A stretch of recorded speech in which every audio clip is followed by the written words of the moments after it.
All right, so today we're going to be going through a couple of leak projects, some articles as found in Habitat Magazine and the New York Times, dating all the way back till 2009. It's going over some of the day-to-day operations for condos, co-ops, multifamily, property managers. So we're going to dive right into it. So this one is, again, an article published by Habitat Magazine, and it is written by Emily Myers in Bricks and Bucks. That's their section of the Habitat Magazine. So shout out to Habitat Magazine doing great work, reporting some of the pressing and non-pressing matters in New York City and real estate in general. So we're diving right in. So a 10-unit new construction condo in Harlem was forced to tackle $700,000 in facade repairs, but is now set for the future. New buildings are not immune to expensive structural repairs, and at one condo in central Harlem, persistent leaks were the red flag. There were 2 apartments with leaks almost from inception, says property manager Simon Sarwa with Trillion Asset Management. Completed in 2012, the 6-story, 10-unit property had been plagued with water issues for years. Despite negotiations with the developer and various repair efforts, the board was unable to get a permanent fix. The breaking point came in 2022 when a facade inspection concluded the building was unsafe. So the facade inspection was Local Law 11, reason being it is 6 stories and above. So Local Law 11 requires buildings 6 stories and over every 5 years, they must get a facade inspection. Sidewalk shed went up around the 6-story building as the board scrambled to find a solution. By March 2024, with a deadline to pursue legal action against the sponsor long past, the board turned to Folsom Group, a business consultancy for condo co-op boards. Signs of rust were evident on the apartment balconies, and water was just free falling right into the apartments, says CEO Tina Larson. Probes were used to determine the source of the leaks and the scale of the problem, and it was immediately clear the balconies needed addressing. It turned out the railings were corroded within the cement slab, she explains.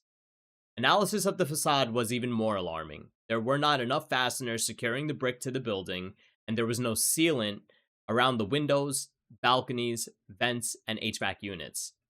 Even worse, the weatherproofing and insulation behind the brickwork had not been properly installed. From the 6th floor to the 2nd floor, the waterproofing membranes and insulation boards had fallen down, Larson says. It was so bad that when the contractor removed a big portion of the brick exterior, we could see straight into one of the living rooms.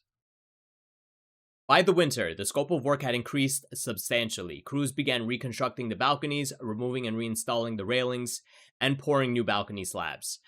One side of the facade was reclad, which involved adding fasteners, insulation, weatherproofing, and new masonry. The back and sides of the building were covered in an exterior insulation finishing system known as EIFS.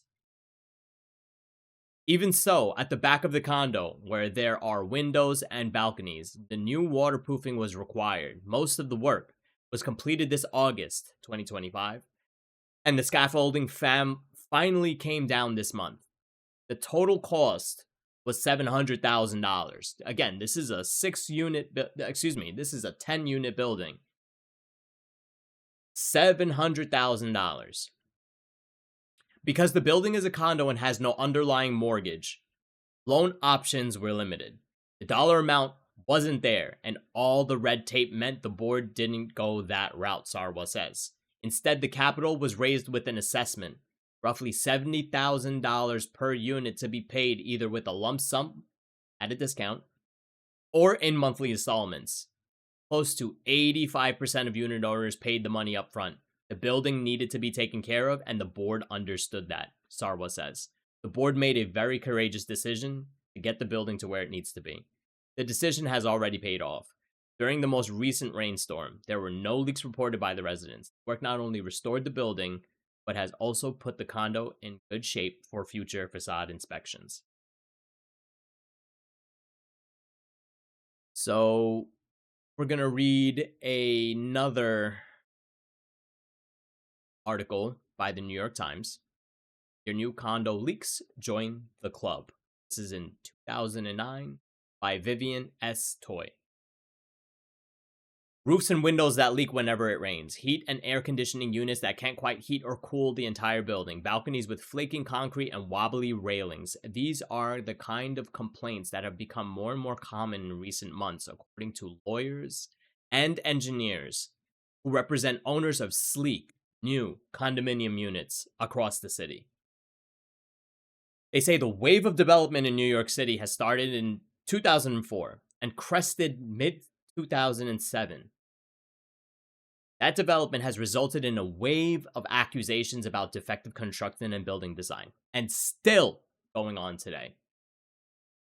There's always an underlying number of lawsuits about defects, said Stuart M. Saft, a real estate lawyer and the chairman of the Council of New York Co-ops and Condos.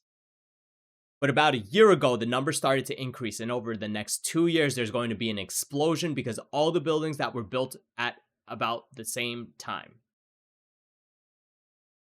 He noted that the building-wide problems often don't become apparent until people have lived in a building for a while.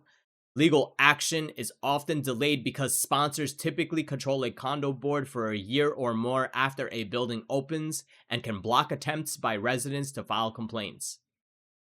But since condo owners have a 3-year statute of limitations for suing a developer or construction contractors for negligence, many people who move into buildings, new buildings, in 2007, when about 7,000 condos came on the market, are realizing that they will soon run out of time. A negligence lawsuit charges a sponsor or contractor with causing harm or damage to condo owners. If the owners believe a written agreement has been violated, another legal strategy is to sue a sponsor for breach of contract. The statute of limitations for breach of contract is 6 years. Lawyers at several firms have said that the volume of condo defect work has doubled in the last year. Again, this is 2009. It's much more today, I'm assuming. Adding up to dozens of buildings with construction problems. In most cases, the condo owners hire lawyers to add muscle to their complaints in the hope of getting the necessary work done. In a few instances, they have filed suits. Lawyers say that condo owners are reluctant to talk about the defects in their buildings, fearful that publicity will decrease the value of their properties. Common knowledge. Water leaks and climate control problems top the list of complaints. Many of the recently built glass towers are especially prone to temperature issues because air conditioning units are too small to combat the punishing summer sun. And heating systems can't make up for the lack of insulation during the cold months. But lawyers and engineers said that they had also come across buildings with more serious defects that violate the city's building code. The most common code violation involves inadequate fire-stopping components, building materials that are used to fill empty spaces where fire or smoke can spread between floors and apartments.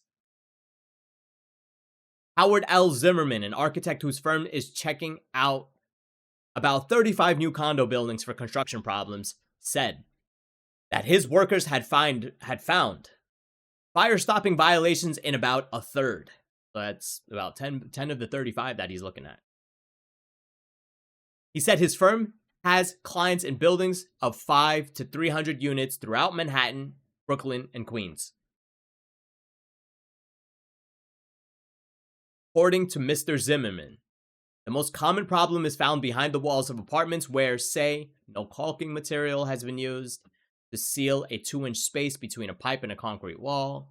That unsealed space, he said, is where smoke and fire can travel quickly. And it could allow smells to float through a building. Odor mitigation has been a tremendous problem, and if you buy a $3 million apartment, you probably don't want to smell your neighbors smoking or the restaurant downstairs. Mr. Zimmerman says that the DOB, Department of Buildings, can miss these kinds of lapses because architects or engineers hired by the sponsor are allowed to vouch for certain aspects of construction. There was supposed to be somebody on the job who signed off that this was all installed before the walls got covered up. He said, as nutty as it sounds, just because you have a certificate of occupancy doesn't mean that you have a building that's code compliant. He and real estate lawyers had said that even when a condo board discovers building code violations, it is often reluctant to alert city officials because the board then becomes responsible for correcting the problem as well as for paying any fines. James P. Colgate, an assistant commissioner to the DOB, says that condo boards are not under any obligation to report code violations. But when they do, the DOB may decide to investigate whether an engineer or architect improperly certified work at the building. As for problems like water leaks, Mr. Colgate said that C of O's, or even a C of O, a certificate of occupancy, was not the same thing as a guarantee. Such a document certifies that the building is substantially in compliance with rules governing its constructions, he said. And even if workmanship in a building may not be superb and get you those kinds of issues, the building might still be in compliance. When a building is clearly out of compliance, talk quickly turns into lawsuits. And the article goes on. There's a couple of other examples. At the Slate condominium, a 12-story glass-walled tower in Chelsea, where in 2007, one-bedroom apartments sold for as much as $1.4 million, and two bedrooms for as much as an eye-watering $1.9 million. The condo board filed a lawsuit in March accusing the sponsor, Chelsea Luxury Condos, of using defective materials and not living up to promises made in the offering plan. The unit owners have not only personally observed the number of defective and unsafe conditions in the building, but they have suffered a plethora of dangerous conditions, the suit states. The complaint lists incomplete fire stopping in hallways and uneven floors and water damage in various places. Common problems to individual units include warped floors and balcony doors, non-working electrical outlets, rusted kitchen faucets, and water leaks. Most people moved into the 26-unit building in 2007, and the apartment owners took control of the condo board in April 2008.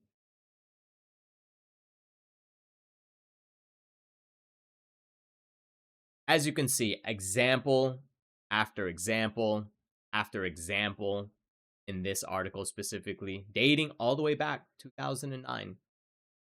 We're going to go into another Habitat magazine article. This is from February 2025. After a routine facade inspection mandated by the FISB, Facade Inspection and Safety Program, again, this is Local Law 11, the board at a condo on the Upper East Side budgeted $550,000 for repairs on the front of the building. But once work began, the board was hit with an unexpected and unwelcome surprise. As a result, what had been a $500,000 project mushroomed to over $1 million. Why? When the contractor began work on the facade, it was found to be missing brick ties, the stabilizing metal bars that connect the inner and outer walls and prevent leaks, and a potential collapse of the exterior curtain wall.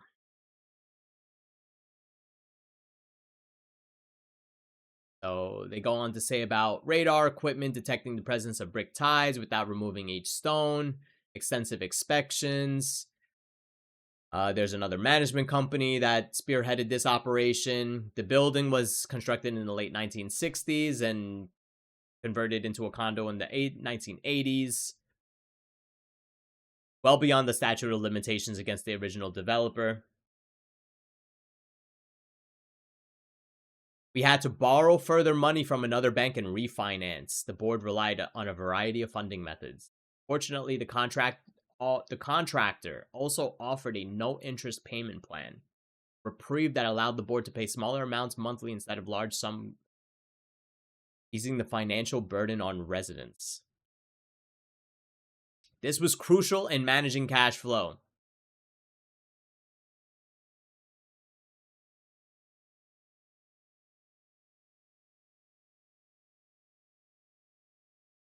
Wow. What a project. Facade repair with surprise costs. What's not to love? This was back in April 2021 from Habitat Magazine. 2 years ago, the 7-member board at Gramercy House Ondop. That means a 17-story Art Deco beauty at 235 East 22nd Street in Manhattan thought it was embarking on a fairly routine $500,000 plus facade repair mandate by the city's FISP, formerly known as Local Law 11. I don't know about formerly known as Law 11. It's still known as Local Law 11. Today, the board is in the early stages of a greatly expanded project that includes the facade repairs plus a roof replacement and installation of a green roof with plans to add solar panels in the future. $3.8 million.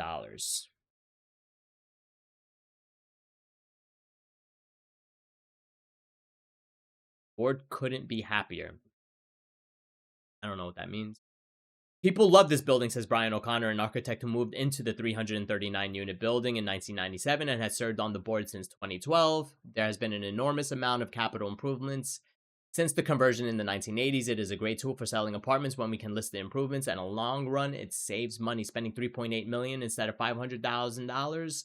The board was dissatisfied with its architect's report and needed facade repairs and likely costs, so they brought in architecture, restoration, conservation a survey. Found a lot of problems: terracotta lintels, brick pointing, parapets, penthouse roof.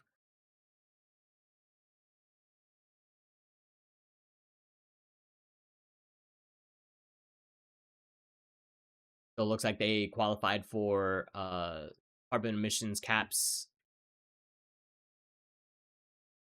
which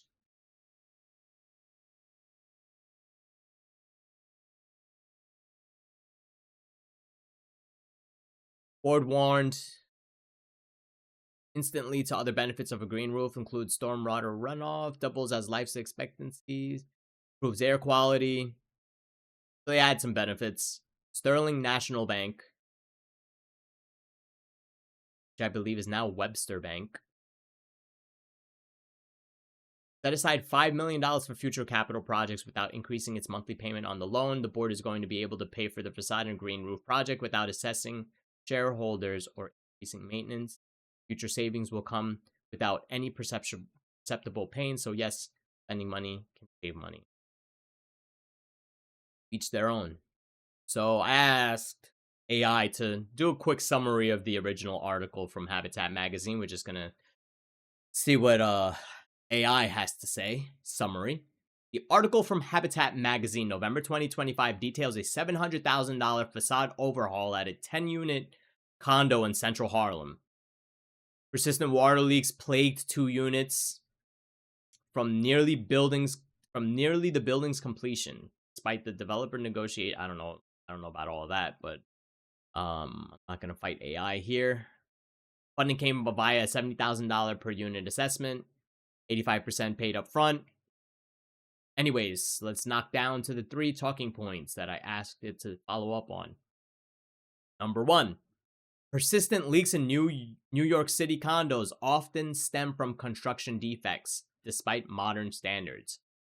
100% true. Even in post-2010 buildings, poor installation can lead to chronic water intrusion, underscoring the need for proactive inspections.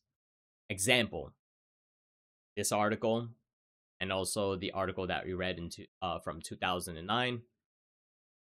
Number 2. Facade repairs in New York City condos frequently exceed initial budgets due to hidden issues uncovered during work.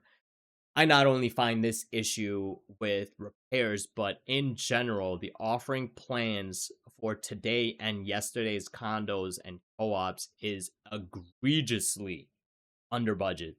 It is absolutely absurd how anybody could review those budgets as approved by the Attorney General, as approved by also a third-party managing agent, as required in the condo offering plan, and any other parties that are required to assess the validity of what goes into establishing a condo, and therefore that offering plan is a packet, it's a book that is supposed to, one, be reviewed by the attorney, the buyer's attorney, and number two, consulted with the buyer themselves about reading all 300 something pages, which they never do.